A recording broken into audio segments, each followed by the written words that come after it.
Hello. चलो बच्चा, last class we were discussing the E one C B mechanism, E2 and E one C B mechanism. हम लोग theoretical portion complete कर लिए थे।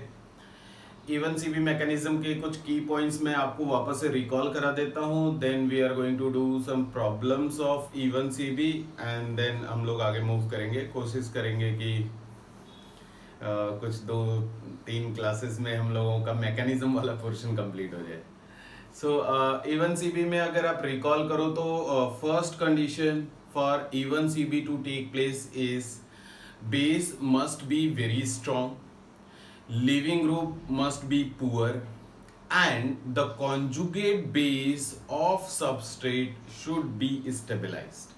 अगर ये तीनों कंडीशन एक साथ फुलफिल हो रहे हैं तभी हम लोग इवन सीबी मैकेनिज्म की तरफ प्रोसीड करेंगे, अदरवाइज इवन सीबी मैकेनिज्म नहीं करेंगे। ठीक है।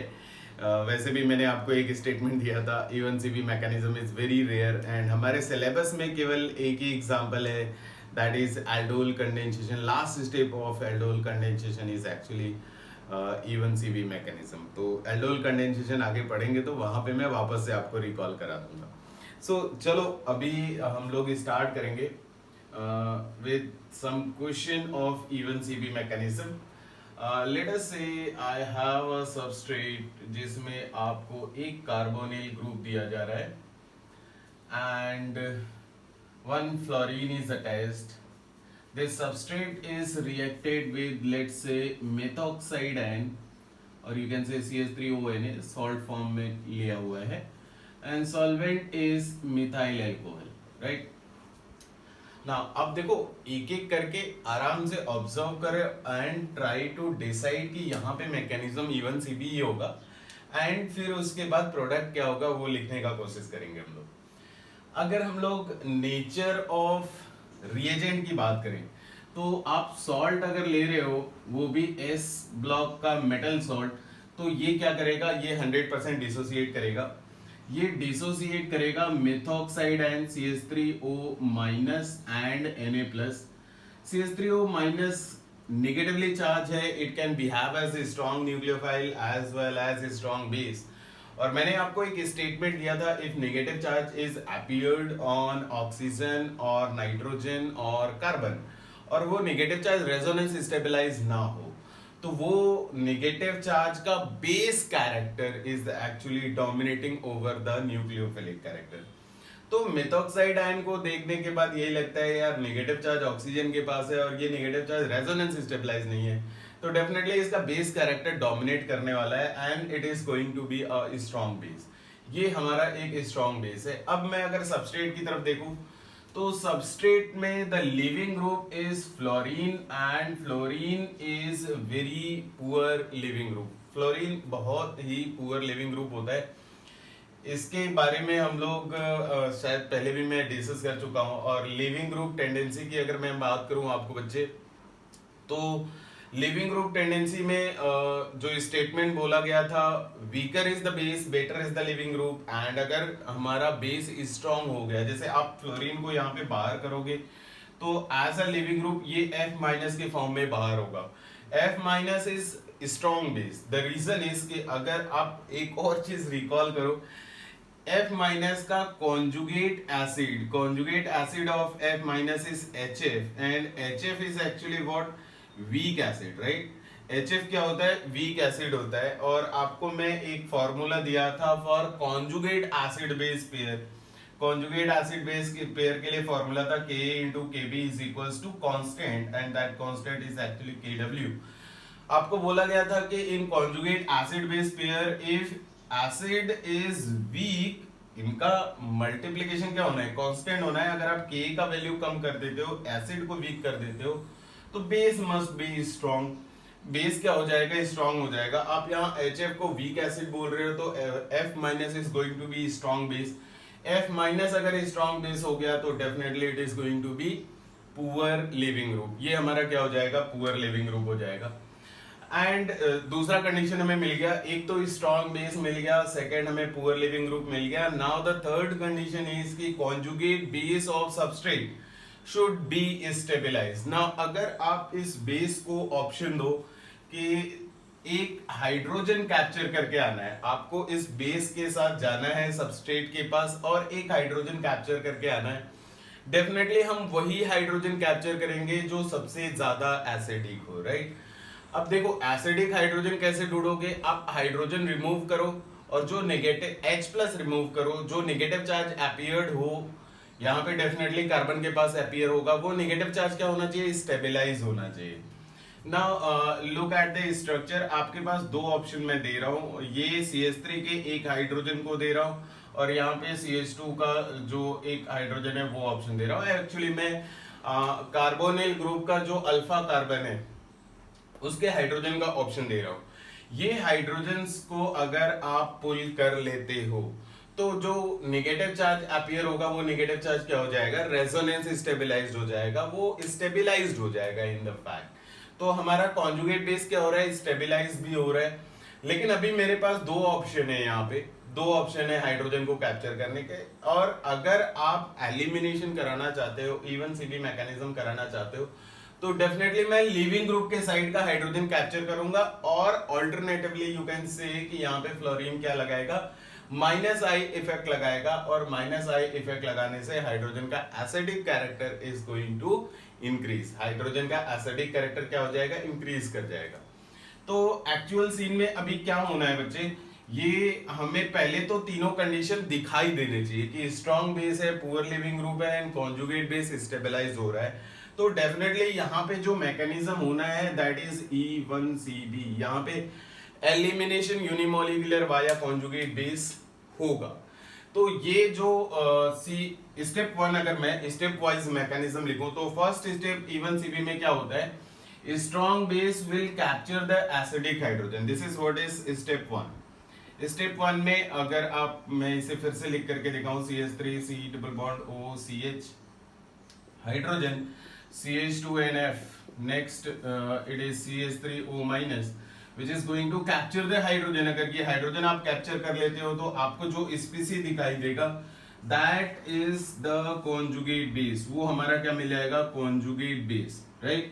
Now we know कि ये फ्लोरीन क्या है, पुअर लिविंग ग्रुप है, ये जल्दी से बाहर नहीं जाने वाला है। तो E1CB मैकेनिज्म के सेकेंड स्टेप में लिविंग ग्रुप बाहर होता है and simultaneously alpha beta carbon में जहां से लिविंग ग्रुप बाहर हो रहा है उसके रिस्पेक्ट में अल्फा बीटा बोल रहा हूँ, अल्फा बीटा कार्बन के बीच में पाई बॉन्ड का फॉर्मेशन स्टार्ट हो जाएगा।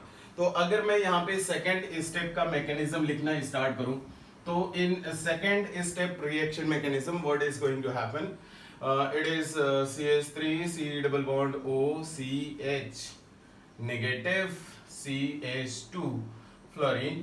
Now it is step 2। In step 2 this fluorine as a living group will move away, ये सबस्ट्रेट को छोड़ करके बाहर निकल जाएगा because of electronic repulsion and ये negative charge will form the pi bond, और आपको फाइनली जो प्रोडक्ट मिल जाएगा that is CH3 C double bond O CH double bond CH2, यही आपका फाइनल प्रोडक्ट होगा according to E1CB mechanism.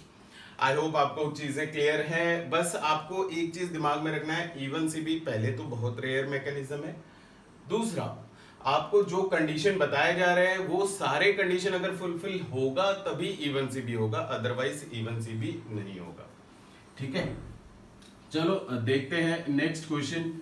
Next question is actually यही aldol का last step है। It is CH3 CHOH then CH2 carbon oxygen double bond, let's say it is hydrogen, right. ये हमारा substrate है and इसको फिर से अगर मैं हीट कर दूं in presence of OH minus, OH minus is also strong base, OH minus strong base है। और यहाँ पे अगर मैं लिविंग ग्रुप देखूं तो लिविंग ग्रुप हमारा क्या है, OH है। OH को डायरेक्टली अगर सबस्ट्रेट से बाहर कर दो तो ये क्या मिलेगा, OH माइनस। OH माइनस अभी मैं बोल रहा हूँ स्ट्रॉन्ग बेस है, अगर ये स्ट्रॉन्ग बेस है तो definitely it is going to be poor leaving group. तो स्ट्रॉन्ग बेस मिल गया हमें, पुअर लिविंग ग्रुप मिल गया। Now the last condition is कि conjugate base should be stabilize. आप यहाँ पे कार्बन ऑक्सीजन डबल बॉन्ड का जो अल्फा हाइड्रोजन है, इस हाइड्रोजन को अगर आप कैप्चर करते हो, ये अल्फा कार्बोनिल कार्बन के अल्फा कार्बन पे अगर आप नेगेटिव चार्ज ले आते हो तो that negative charge will be resonance stabilize. तो कॉन्जुगेट बेस भी स्टेबल है, strong base as a reagent available है, लिविंग ग्रुप पुअर है, तो डेफिनेटली यहाँ पे मैकेनिज्म क्या होना है, E1CB होना है। और E1CB अगर मैकेनिज्म करा रहे हो तो फर्स्ट स्टेप में this OH minus is going to capture this hydrogen. Hydrogen को कैप्चर कराने के बाद जो स्ट्रक्चर हमें दिखाई देगा that is CH CH negative charge and then aldehyde. You can observe कि ये नेगेटिव चार्ज का रेजोनेंस हो रहा होगा। And in second step what is going to happen, negative charge और ये लिविंग ग्रुप का स्ट्रॉन्ग इलेक्ट्रॉनिक रिपल्शन आएगा and because of electronic repulsion की लिविंग ग्रुप बाहर जाने वाला है। OH माइनस बाहर जाएगा और यहाँ पे कार्बन में पॉजिटिव चार्ज आएगा, इधर ऑलरेडी नेगेटिव चार्ज है, positive charge and negative charge will combine to form the pi bond and end product आपको दिखाई देगा CH3 CH double bond CH and CHO, right. Alpha beta unsaturated carbonyl compound, this is अगर मैं यहाँ पे carbonyl compound को aldehyde को principal functional group बोल दो तो इसके रिस्पेक्ट में ये अल्फा है, ये बीटा है, तो अल्फा बीटा में क्या है, पाई बॉन्ड है, that is why it is known as alpha beta unsaturated carbonyl compound, that is the end product of aldol condensation. Let us see one more example, then उसके बाद हम लोग आगे move करेंगे, ठीक है। Next example is let's say it is also quite interesting. हमारे पास केवल फ्लोरीन फ्लोरीन फ्लोरीन अटैच्ड है एंड नेक्स्ट कार्बन पे 2 फ्लोरीन और 1 हाइड्रोजन ले लिया हमने और इसको OH माइनस के साथ हीट कर दिया, इसको OH माइनस के साथ हीट कर दिया। अगर आप ऑब्जर्व करो वापस से तो स्ट्रॉन्ग बेस हमारे पास है, लिविंग ग्रुप में सारे फ्लोरीन फ्लोरीन दिखाई दे रहे हैं, तो leaving group is definitely poor, leaving group poor है। और अगर आप कॉन्जुगेट बेस देखो तो यहाँ पे एक ही हाइड्रोजन हमने ले रखा है, अगर आप ये हाइड्रोजन कैप्चर कर ले जाते हो तो कार्बन पे क्या आ जाएगा, नेगेटिव चार्ज। बट आप देखो कितने फ्लोरीन का माइनस आई आ रहा है, 5 फ्लोरीन। अगर 5 फ्लोरीन अवेलेबल है to apply the minus I effect, definitely that negative charge is going to be stabilized. तो सारे कंडीशन फुलफिल हो रहे हैं, स्ट्रॉन्ग बेस है, कॉन्जुगेट बेस स्टेबलाइज हो रहा है, लिविंग ग्रुप पुअर है, मैकेनिज्म अगेन क्या होना है, E1CB होना है। This OH minus is going to capture this hydrogen in first step और आपको जो मिलेगा that is the conjugate base. Conjugate base में negative charge is appearing on carbon, and in second step because of electronic repulsion one of the living group will be moving away from the substrate। अगर ये fluorine बाहर निकल रहा है तो carbon पे क्या रहा होगा, पॉजिटिव, एंड इधर क्या negative, negative positive will form the double bond and end product is CF2 double bond CF2। ये आपको एंड प्रोडक्ट मिल जाएगा। तो आपको एंड कंक्लूजन ये है कि जब तक E1CB के सारे कंडीशंस, तीनों कंडीशंस एक साथ फुलफिल नहीं हो रहे हैं, आप E1CB कराने की कोशिश नहीं करेंगे, ठीक है। चलो, this was your E1CB again आपके लिए इंपॉर्टेंट स्टेटमेंट वही है, E1CB is very rare mechanism ना। अभी क्या करने वाले हैं, अभी let us do the comparison between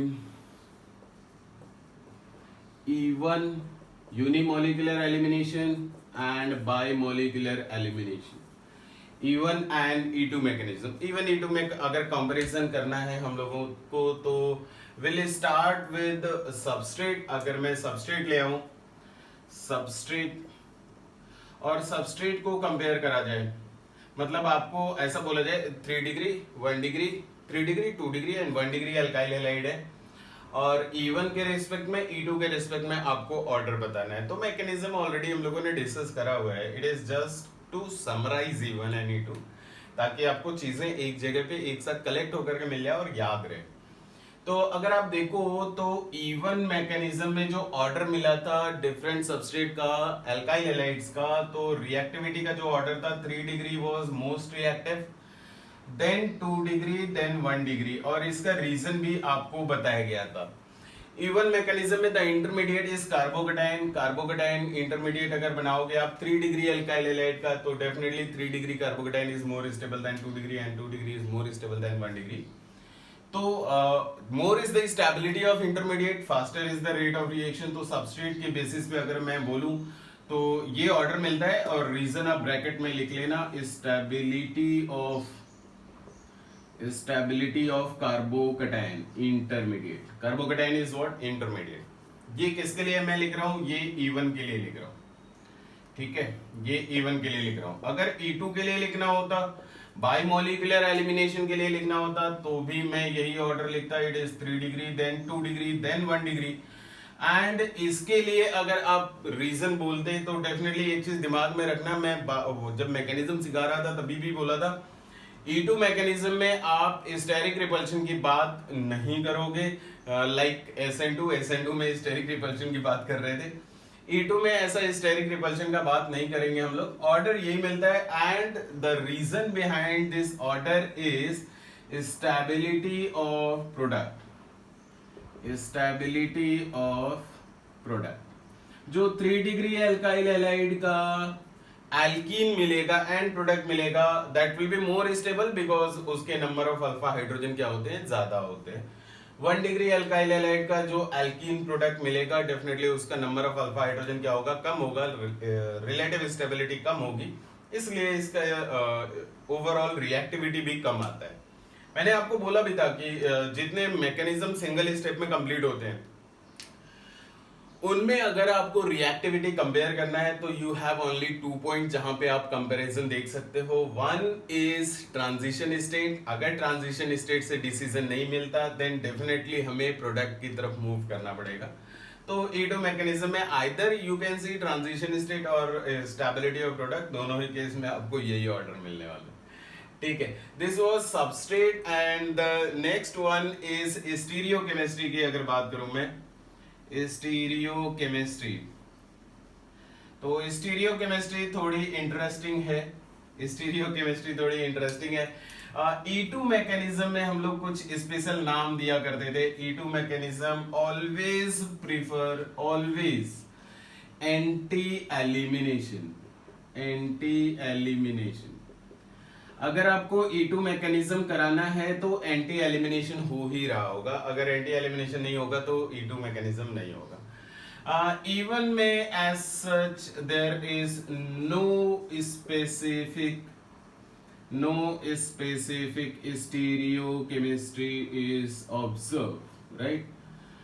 There is no specific stereochemistry is observed in E1 mechanism because वहां पे इंटरमीडिएट क्या बन जाता है? कार्बोकैटायन बन जाता है, एंड कार्बोकैटायन का रीअरेंजमेंट भी हो सकता है। फिर उसके बाद कार्बोकैटायन प्लानर स्पीसी है, तो वहां पे स्टीरियोकेमिस्ट्री कोई स्पेसिफिक डायरेक्शन नहीं मिलता हमें, ठीक है। Next is leaving group ability. Leaving group, तो ये चीज तो आपको मालूम है कि जब भी आप एलिमिनेशन करा रहे होते हो तो एलिमिनेशन में हमें लिविंग ग्रुप को बाहर करना ही है। एंड अगर मैं थोड़ा सा ब्रॉड वे में बोलूं तो लिविंग ग्रुप जिस कार्बन से अटैच था, लिविंग ग्रुप तो आप बाहर करोगे ही। Directly attached carbon will be alpha carbon, and उसका एडजेसेंट कार्बन क्या होगा? Beta carbon. तो आप जब भी एलिमिनेशन करोगे, आइदर E1 और E2 और E1CB, what is happening actually कि आप हैलोजन बाहर करोगे, लिविंग ग्रुप बाहर करोगे और बीटा कार्बन से हाइड्रोजन बाहर करोगे। तो मैं क्या बोल रहा हूँ, E1CB को अगर थोड़ा साइड में रख दिया जाए क्योंकि वो थोड़ा सा अलग मैकेनिज्म है। E1 E2 के लिए मैं डेफिनेटली एक चीज बोल सकता हूँ कि better is the leaving group, faster is the rate of elimination mechanism, E1 and E2 दोनों के लिए ही, ठीक है। लिविंग ग्रुप हमारा जितना अच्छा होगा वहां पे rate of elimination reaction faster होगा। द रीजन इज कि दोनों ही केस में आपको लिविंग ग्रुप को बाहर करना ही है, ठीक है। E1CB में सिचुएशन अलग हो जाता है, क्यों? क्योंकि वहां पे लिविंग ग्रुप को पहले स्टेप में जरा सा भी मूव नहीं कराना है। वहां पे पहले हमें हाइड्रोजन कैप्चर करना है, कॉन्जुगेट बेस बनाना है, देन उसके बाद लिविंग ग्रुप को बाहर करना है। तो वहां पे मैकेनिज्म थोड़ा अलग है। बट अगर आप E1 E2 को लेकर के लिविंग ग्रुप कंपेयर करना चाहते हो तो you can write the statement, better is the leaving group, faster is the rate of reaction, faster is the rate of reaction. Next point of comparison is nature of base. अगर हम लोग reagent की बात करें, base की बात करें, reagent and reagent हम लोग एलिमिनेशन में जो इस्तेमाल करते हैं दैट इज बेस। अगर हम लोग रिएजेंट की बात करें और E2 मैकेनिज्म की बात करें तो E2 मैकेनिज्म में definitely we need strong base. Strong base favours E2 reaction mechanism. While अगर हमने E1 कराना है तो डेफिनेटली हमें वीक बेस का जरूरत पड़ेगा। अगर आप स्ट्रॉन्ग बेस ले आते हो तो E1 नहीं हो सकेगा, फिर E2 ही कराना पड़ेगा, ठीक है। Next is solvent, next and last point is of solvent. अगर आप नेचर ऑफ सॉल्वेंट की बात करो, सॉल्वेंट की बात करो तो ये भी ऑलरेडी डिस्कस करा जा चुका है that in E2 mechanism polar aprotic solvent favours E2 mechanism and अगर आप E1 कराना चाहते हो तो polar protic solvent is going to favour E1 mechanism. उसका भी रीजन आपको एक्सप्लेन करा गया था कि अगर आप पोलर प्रोटिक सॉल्वेंट ले आते हो तो वो क्या करेगा, इलेक्ट्रॉन रिच स्पीसीज का सॉल्वेशन कर देगा एंड बिकॉज ऑफ सॉल्वेशन जो रिएजेंट होगा उसका स्ट्रेंथ कम हो जाएगा। तो that is why I am saying कि E1 मैकेनिज्म में पोलर प्रोटेक्ट सॉल्वेंट ज्यादा प्रेफर करेगा बिकॉज वहां पे हमें वीक बेस की जरूरत होती है, ठीक है। तो ये थे कुछ कंपैरिजन के point in E1 E2 and E1 CB हम लोग देख ही चुके हैं। एक और पॉइंट हम लोगों को जानना है and that is what, that is Hofmann and Saytzeff elimination. थोड़ा सा उसके बारे में डिटेल से जानना है एंड देन उसके बाद हम लोग कुछ प्रॉब्लम सॉल्विंग करेंगे, ठीक है। तो let us see Saytzeff and Hofmann elimination. Saytzeff and Hofmann elimination and it is important. ये इंपॉर्टेंट है बच्चे, Saytzeff and Hofmann elimination important है हमारे लिए, ठीक है। इम्पोर्टेंट इन द सेंस यहाँ पे बहुत सारी चीज़ें कंक्लूड करेंगे हम लोग, nature of leaving group conclude करेंगे। कुछ ऐसे लिविंग ग्रुप आपको पर्टिकुलरली मैं लिख करके दूंगा जो कि डेफिनेटली आपके हॉफमैन एलिमिनेशन प्रोडक्ट ही बना रहे होंगे। तो ये सारी चीज़ें कंक्लूड करने वाले हैं हम लोग, और कब हम लोग सेटजेफ एलिमिनेशन कराएंगे, कब हॉफमैन कराएंगे, उस सभी के बारे में बात करना है। तो देखो, इसके लिए मैं कुछ एक स्कीमेटिक डायग्राम बना रहा हूं, आप बना लेना एंड देन उसके बाद मैं एक एक की पॉइंट इनके डिस्कस करना स्टार्ट करूंगा। लेट अस से मेरे पास कुछ ऐसा सबस्ट्रेट है एंड मैं यहाँ पे कुछ आपको मैकेनिज्म शो करने वाला हूँ। मैं पहले क्या कर रहा हूँ, मैं अगर आपको आइडियल E2 मैकेनिज्म की बात करा जाए, देखो सेटजेफ एंड हॉफमैन एलिमिनेशन जो भी आप करते हो वो हमेशा कहाँ बात करोगे, हमेशा E2 मैकेनिज्म में बात करोगे। तो आप जो हेडलाइन लिखो उसे लिख सकते हो, Saytzeff and Hofmann elimination in E2 mechanism. हम लोग E2 मैकेनिज्म में बात करेंगे। तो आइडियली अगर E2 मैकेनिज्म की बात करी जाए तो आइडियली E2 मैकेनिज्म में rate of bond breaking of carbon leaving group and rate of bond breaking of carbon hydrogen bond and beta carbon, ये दोनों क्या होने चाहिए, ये दोनों इक्वल होने चाहिए। मतलब जिस स्पीड से कार्बन हाइड्रोजन बॉन्ड ब्रेक हो रहा है अल्फा कार्बन पे, उसी स्पीड से बीटा कार्बन पे कार्बन हाइड्रोजन बॉन्ड ब्रेक होना चाहिए और एंड में कार्बन कार्बन पाई बॉन्ड बन जाना चाहिए साइमल्टेनियसली। E2 मैकेनिज्म में यही बोला गया है कि breaking of carbon hydrogen bond and breaking of carbon hydrogen bond and making of carbon carbon pi bond all will take place simultaneously. And अगर मैं आइडियल E2 की बात करूं तो यहाँ पे लेटर से मैं लिविंग ग्रुप आपको शो कर रहा हूं। ये डॉटेड बॉन्ड इज रिप्रेजेंटिंग कि यहाँ पे लिविंग ग्रुप का बॉन्ड ब्रेक हो रहा है, ठीक है। और ये बीटा कार्बन होगा हमारा हैलोजन के रिस्पेक्ट में, और यहाँ पे कार्बन हाइड्रोजन बॉन्ड ब्रेक हो रहा है। अगर आप ऑब्जर्व करो तो अप्रोक्सीमेटली मैंने ये जो डॉटेड पॉइंट्स बनाए हैं वो ऑलमोस्ट इक्वल लेंथ के बनाए हुए हैं, दैट इज रिप्रेजेंटिंग की rate of breaking of carbon hydrogen bond and rate of breaking of carbon hydrogen bond is equal and simultaneously carbon carbon के बीच में pi bond का formation हो रहा होगा and this is our ideal E2, ये हमारा ideal E2 का सीन है, right?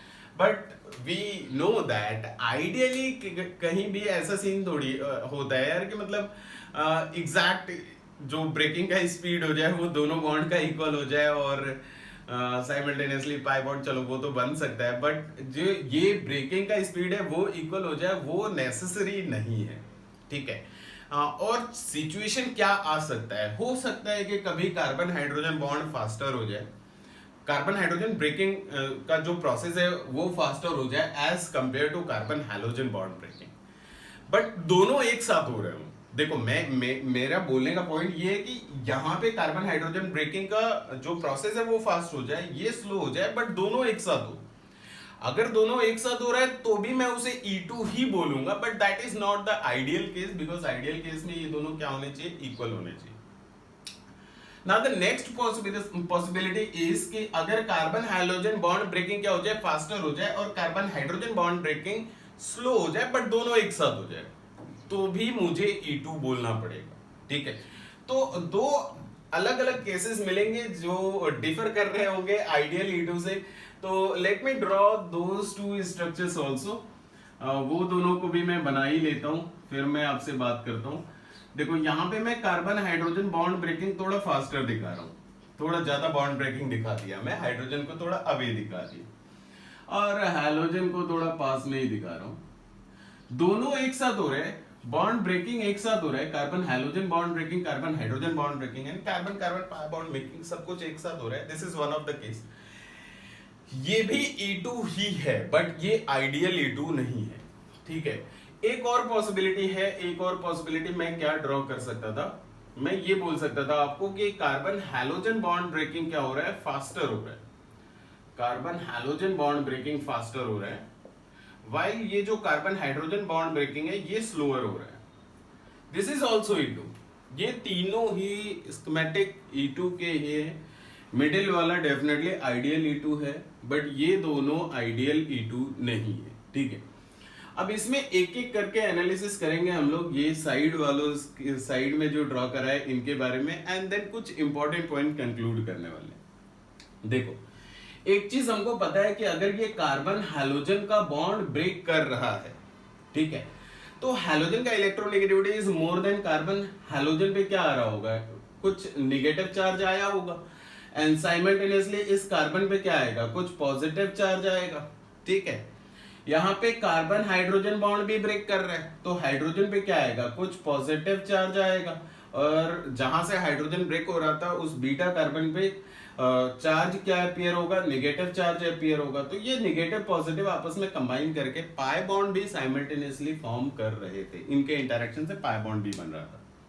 लेकिन कुछ एक चीजें आप ऑब्जर्व करो, अगर carbon hydrogen bond breaking carbon hydrogen bond breaking faster हो रहा था, तो अल्फा कार्बन पे जो चार्ज अपीयर होगा वो डेफिनेटली उसका अमाउंट ज्यादा होगा। ये डेल्टा पॉजिटिव मैंने बड़ा डेल्टा लिखा हुआ है, larger delta means more is the positive charge. आप देखो तो मैंने कार्बन हाइड्रोजन का जब बॉन्ड ब्रेक करा तो वहां पे जो डेल्टा यूज करा, डेल्टा का सिंबल छोटा यूज करा हुआ है, मतलब चार्जेस तो अपीयर होंगे, बट डेफिनेटली इस बीटा कार्बन पे जो चार्ज अपीयर होगा वो वैल्यू क्या होगी, न्यूमेरिकल वैल्यू क्या होगी, कम होगी as compare to the partial positive charge appeared on alpha carbon. Now अगर आप ओवरऑल इस कार्बन चेन पे ऑब्जर्व करो, कार्बन चेन को ऑब्जर्व करोगे तो overall there will be some positive charge character on carbon chain. Overall there is a positive charge character on carbon chain. And if you remember, आप अगर इसी को थोड़ा एक्सट्रीम वे में सोचते, एक्सट्रीम वे में मीन्स ऐसा अगर हो जाता कि ये कार्बन हाइड्रोजन बॉन्ड पूरी तरीके से ब्रेक कर गया होता before breaking this carbon hydrogen bond, तो कार्बन पे कंप्लीट पॉजिटिव चार्ज आ जाता, और वो मैकेनिज्म को हम लोग क्या बोलते हैं, इवन मैकेनिज्म बोलते हैं, कार्बोकेटायन का फॉर्मेशन हो जाता। मतलब कार्बन पे अगर पॉजिटिव चार्ज अपीयर हो रहा है, इंटरमीडिएट कार्बोकेटायन बन रहा है, तो that mechanism is known as what, E one mechanism. यहां पे कुछ वैसे ही सीन जनरेट हो रहा है, हो तो रहा है E2, कार्बन पे ओवरऑल पॉजिटिव चार्ज दिख रहा है। I can say one thing, there is some E one like character in E2 mechanism. क्यों बोल रहा हूं, क्योंकि कार्बन के चेन पे कुछ पॉजिटिव चार्ज अपीयर हो रहे हैं। तो first important point I can conclude, there is E one like character in E2 mechanism. There is some even like character in E2 mechanism. And second वाले केस में अगर आप देखोगे ना, तो जितना partial positive charge alpha carbon पे generate हुआ होगा, उतना ही partial negative charge beta carbon पे जनरेट होगा। Overall this carbon chain is going to be neutral, because वो हमारा आइडियल केस है, ये परफेक्ट E2 हो रहा है। नाउ थर्ड स्कीमेटिक देखो, थर्ड स्कीमेटिक में जो अल्फा कार्बन है, इसके ऊपर जो पार्शियल पॉजिटिव चार्ज आएगा वो छोटा आएगा, because carbon halogen bond breaking का जो स्पीड है वो स्लोअर है ना। अब कार्बन हाइड्रोजन बॉन्ड ब्रेकिंग का स्पीड फास्टर है, तो यहां पे जो बीटा कार्बन पे नेगेटिव चार्ज अपीयर होगा वो ज्यादा होगा। अगर इस केस का आप एक्सट्रीम सोचो तो क्या हो सकता है, there may be the possibility कि ये कार्बन हाइड्रोजन बॉन्ड पहले ब्रेक कर जाए, before breaking of this carbon halogen bond, उसे आप क्या बोलना स्टार्ट कर दोगे, इवन CB। वाई, क्यों, क्योंकि जो बीटा कार्बन है उस पे कंप्लीट नेगेटिव चार्ज आ जाएगा एंड सबस्ट्रेट का कॉन्जुगेट बेस मिल जाएगा, और इवन CB के मैकेनिज्म में यही हुआ करता था। तो एक्चुअली अगर मैं बोलूं तो E one and E one CB are two extreme cases of E2। E one and E one CB दोनों एक्सट्रीम केसेस हैं E2 के, right.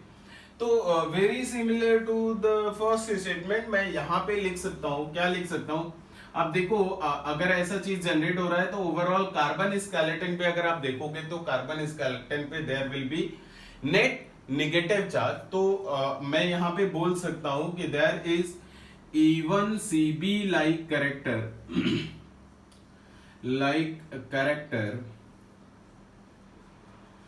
in E2 mechanism, right? Now next, ये तो अभी हम लोग कैरेक्टर की बात कर रहे थे, कैसे कैसे कैरेक्टर जनरेट होंगे। अब इसके पीछे थोड़ा रीजन ढूंढने की कोशिश करा जाए। देखो, ये सिचुएशन कब हो सकता है, ये सिचुएशन तभी हो सकता है जब भी ये कार्बन हैलोजन का बॉन्ड ब्रेकिंग अगर आप फास्टर दिखा रहे हो, तो ये सिचुएशन तभी हो सकता है जब भी लिविंग ग्रुप हमारा क्या हो, ज्यादा बेटर हो, ज्यादा अच्छा लिविंग ग्रुप हो। मैं लिविंग ग्रुप के रिस्पेक्ट में भी बात करना चाहता हूं। यहां पे लिविंग ग्रुप क्या हो जाए, बहुत अच्छा हो जाए, तो लिविंग ग्रुप का बॉन्ड हो सकता है जल्दी ब्रेक कर जाए। और थर्ड वाला स्कीमेटिक देखो, ये process carbon halogen leaving group, carbon halogen जो बॉन्ड ब्रेकिंग दिखा रहा हूं वो स्लो दिखा रहा हूं। तो ये सिचुएशन हम लोग कब रीच कर सकते हैं, जब भी ये carbon halogen bond breaking slow हो रहा है, दैट मींस ये जो ग्रुप है that must be poor leaving group. अगर ये पुअर लिविंग ग्रुप हो जाएगा तो हम ये सिचुएशन में रीच कर सकते हैं। तो let us right the condition based on leaving group. First वाले में leaving group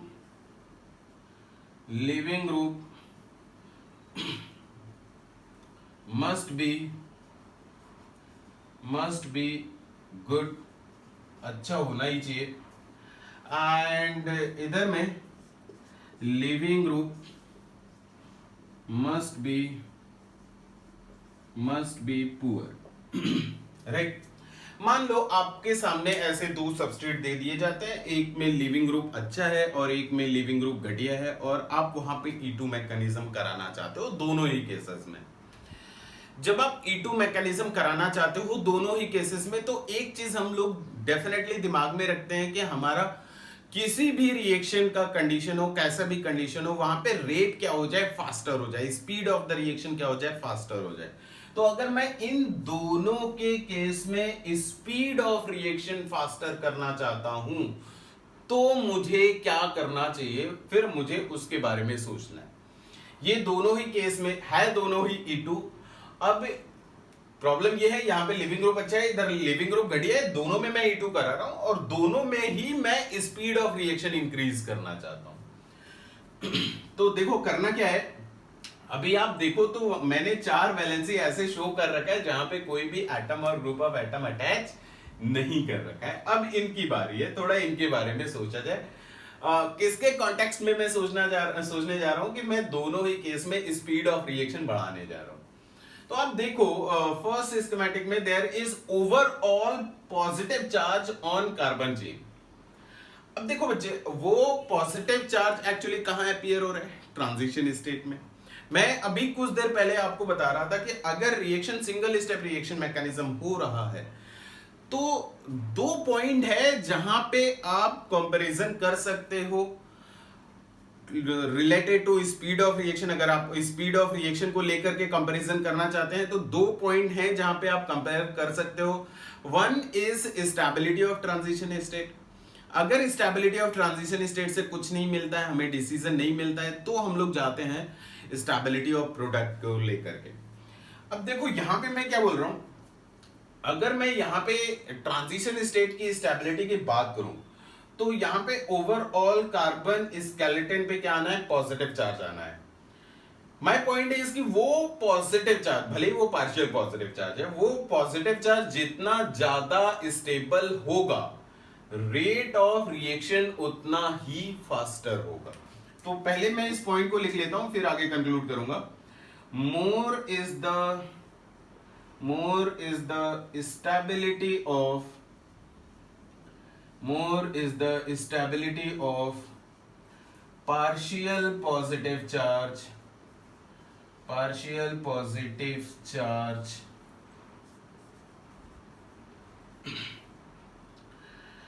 more is the faster is the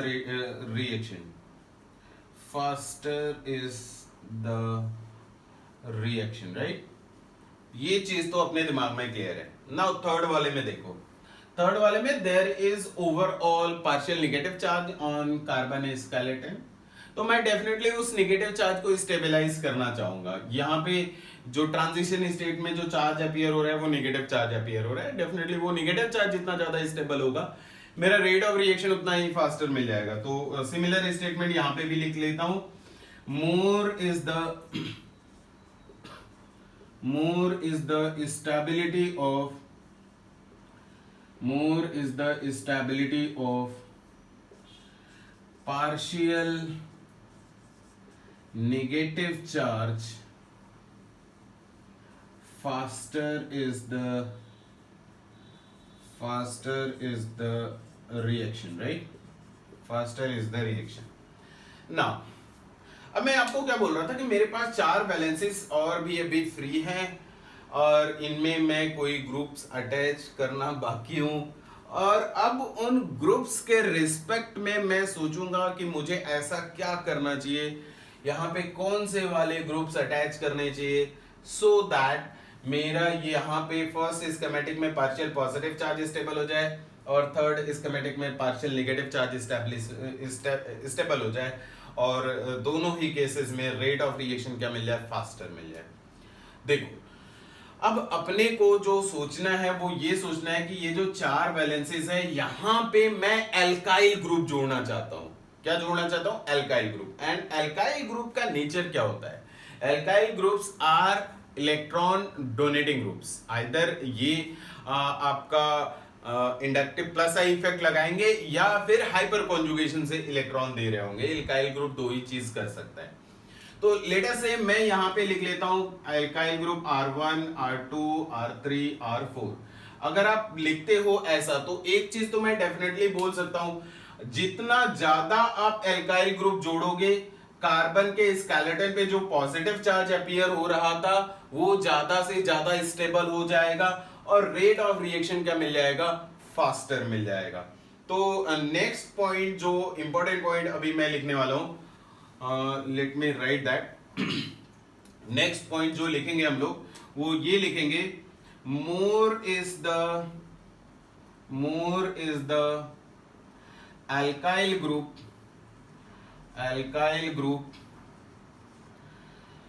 faster is more is the alkyl group attached on alpha and beta carbon, faster is the rate of reaction. Faster is rate of reaction, right? I hope ये वाला point आपको clear है.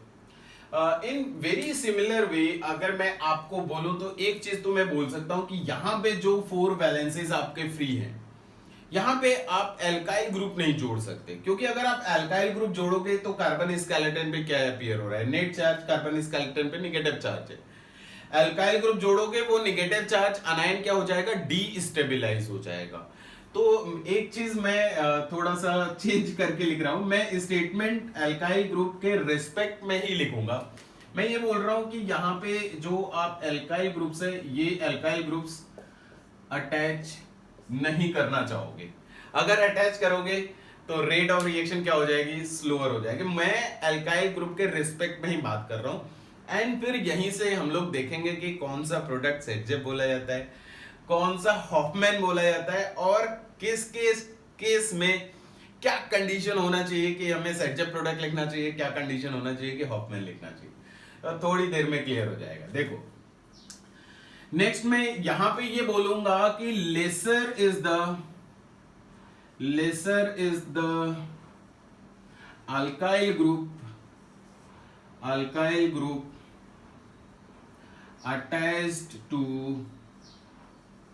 attached to alpha and beta carbon, faster is the rate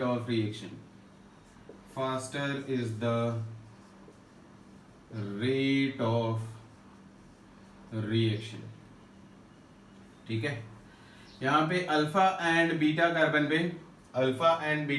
पे alkyl group जितना कम से कम आप attach करोगे वहां पे रेट ऑफ रिएक्शन क्या हो जाएगी, फास्टर हो जाएगी ना. अब लास्ट पॉइंट की तरफ मूव करते हैं हम लोग. चलो ये कंडीशंस हमें मिल गए और इसके बेसिस पे अगर मैं इनका फाइनल प्रोडक्ट लिखूं तो मुझे कैसा दिखाई देगा. देखो फर्स्ट स्कीमेटिक में अगर मैं प्रोडक्ट लिखूं तो फाइनल स्टेज में क्या होना है, ये हैलोजन बाहर निकल जाएगा, इधर से हाइड्रोजन निकल जाएगा, अल्फा बीटा कार्बन में डबल बॉन्ड अपीयर हो जाएगा. तो डबल बॉन्ड मैंने लगा लिया और दोनों ही कार्बन पे क्या होंगे, एल्काइल ग्रुप्स अटैच्ड होंगे. तो चलो मैंने एल्काइल ग्रुप्स अटैच कर लिया 1 2 3 4, राइट. सिमिलरली अगर मैं थर्ड स्कीमेटिक में प्रोडक्ट लिखूं तो यहां पे भी halogen and hydrogen finally remove हो जाएंगे, अल्फा बीटा कार्बन में डबल बॉन्ड अपीयर हो जाएगा. एंड वी नो दैट कि अगर आप रेट ऑफ रिएक्शन फास्टर करना चाहते हो तो यहां पे एल्काइल ग्रुप्स नहीं होने चाहिए. ठीक है. अब आप सोचो आपको दो प्रोडक्ट दिए जा रहे हैं, दो एल्कीन दिए जा रहे हैं, एक के सराउंडिंग में एल्काइल ग्रुप्स अटैच कर सकते हो और एक के सराउंडिंग में एल्काइल ग्रुप अटैच नहीं कर सकते.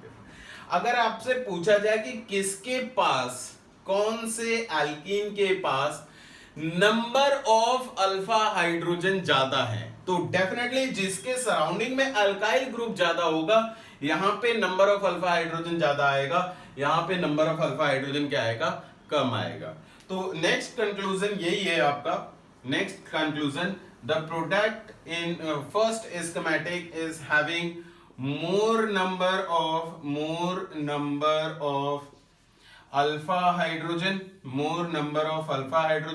while in third schematic product it is having lesser number of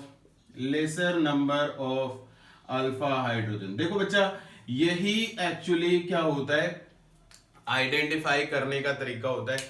आपको कोई एक सबस्ट्रेट दिया जाएगा और वहां पे डेफिनेटली अगर हैलोजन अटैच्ड है, कोई लिविंग ग्रुप अटैच्ड है, तो अल्फा कार्बन तो एक ही होगा बट बीटा कार्बन एक से ज्यादा हो सकते हैं. तो अगर आपके बीटा कार्बन एक से ज्यादा है और आप E2 एलिमिनेशन करा रहे हो, ठीक है, तो हो सकता है कि डिफरेंट बीटा से हाइड्रोजन हटाने के बाद आपको डिफरेंट प्रोडक्ट्स मिल जाएं. अब सिचुएशन कैसा है कि उसमें से किसी एक प्रोडक्ट को हम लोग बोलते हैं सेटजेफ एल्कीन और सेटजेफ प्रोडक्ट, और दूसरे को हम लोग बोलते हैं हॉफमैन एल्कीन और हॉफमैन प्रोडक्ट। किसे सेटजेफ बोलोगे, किसे हॉफमैन बोलोगे, that is going to depend on number of alpha hydrogen around the alkene. जहां पे नंबर ऑफ अल्फा हाइड्रोजन ज्यादा होंगे, that particular alkene is known as Saytzeff product. Saytzeff product, right, it is known as Saytzeff product. और ऐसा alkene जहां पे number of alpha hydrogen कम होंगे, that is known as Hofmann product.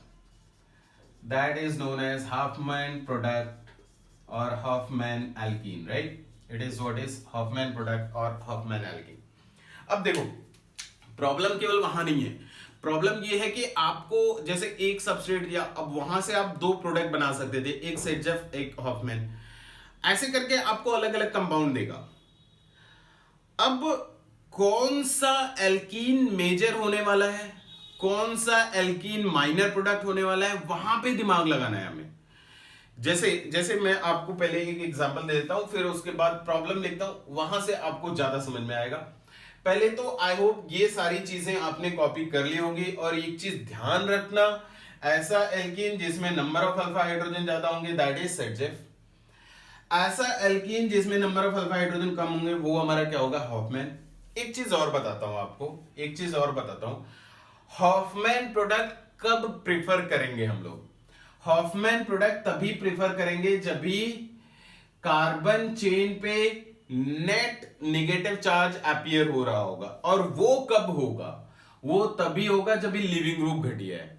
मतलब conclusion ये है कि हॉफमैन प्रोडक्ट कभी लिखेंगे हम लोग, हॉफमैन प्रोडक्ट तभी लिखना प्रेफर करेंगे जब भी हमारा लिविंग ग्रुप क्या होगा, पुअर होगा। और सेटजेफ प्रोडक्ट कब लिखना प्रेफर करेंगे? सेटजेफ प्रोडक्ट तब लिखना प्रेफर करेंगे जहां पे लिविंग ग्रुप हमारा क्या हो रहा होगा, बेटर हो रहा होगा, जहां पे carbon hydrogen bond breaking faster हो रहा होगा, वहां पे हम लोग सेटजेफ प्रोडक्ट लिखना प्रेफर करेंगे। चलो आपको एक दो एग्जांपल लिखता हूं और फिर सोचो जरा उन क्वेश्चंस में, उसके बाद आपको ज्यादा क्लियरिटी होगी माइंड में कि कभी कैसे क्वेश्चन पूछे जा सकते हैं। ठीक है, लेट अस से आपको मैं दो केसेस दे रहा हूं। यहां पे एक लिविंग ग्रुप दे रहा हूं, living group 1, right, living group 1, and एक और सबस्ट्रेट लिख रहा हूं, और यहां पे लिविंग ग्रुप 2 लिख रहा हूं, और दोनों में ही मैं स्ट्रॉन्ग बेस से रिएक्शन करा रहा हूं।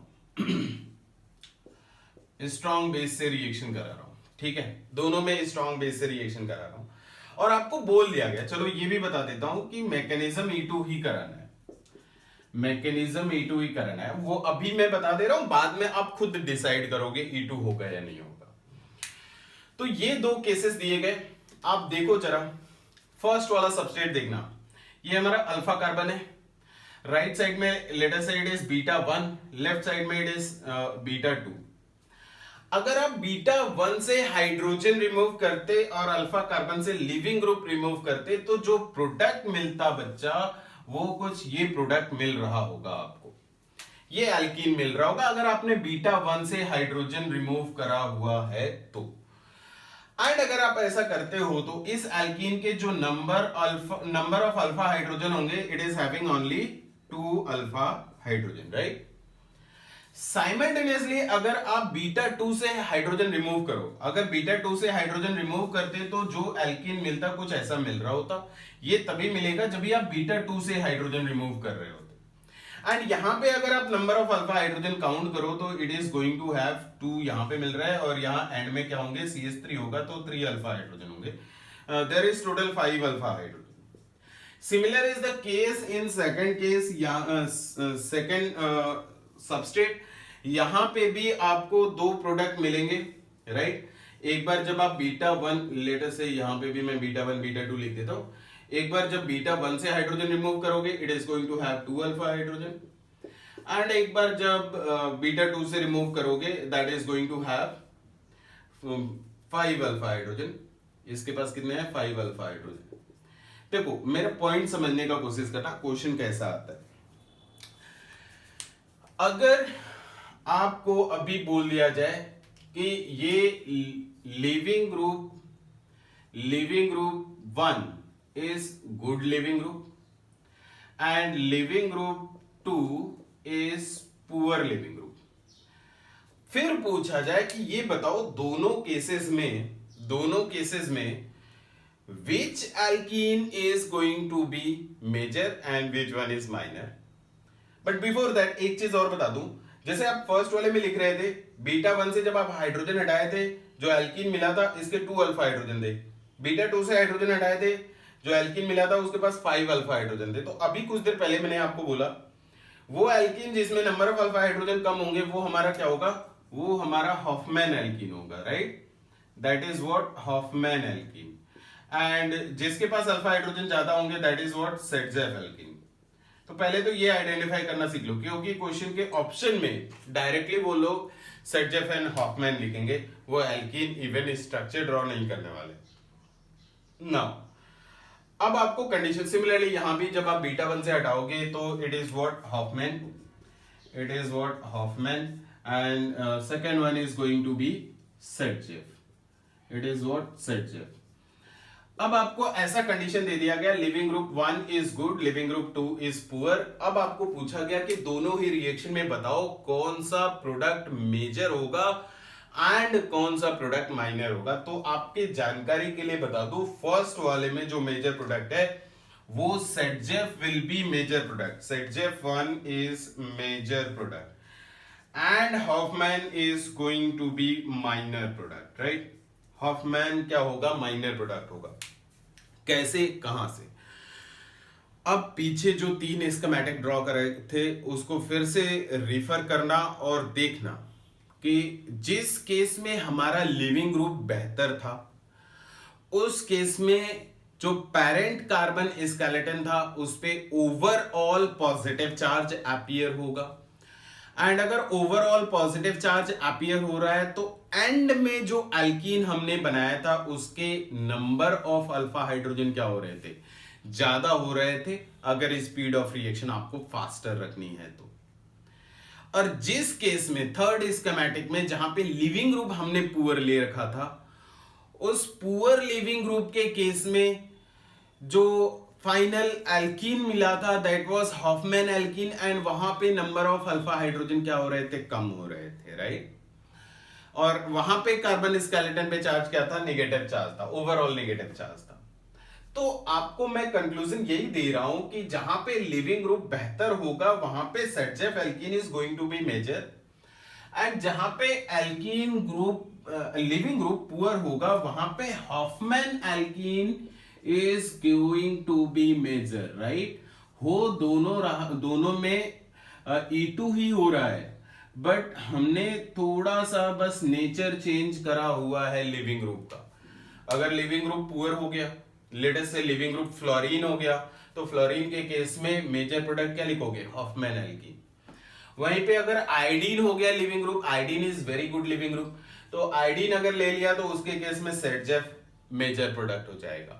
तो आपको क्वेश्चन में यही चीजें पूछी जानी है, राइट।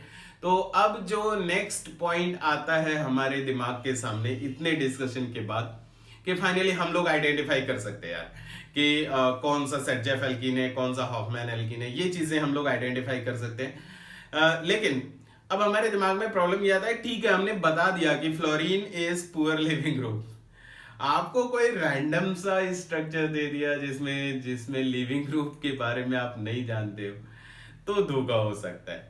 धोखा होना नहीं चाहिए बट आपके लेवल पे हो जाता है। क्यों नहीं होना चाहिए? मैंने लिविंग ग्रुप के लिए स्टेटमेंट कम से कम 100 टाइम्स बोल रखे हैं। जो लिविंग ग्रुप है अगर बेस स्ट्रांग हो गया, उस लिविंग ग्रुप का बेस कैरेक्टर देखो, अगर उसका बेस कैरेक्टर स्ट्रांग हो गया तो that is going to be poor leaving group.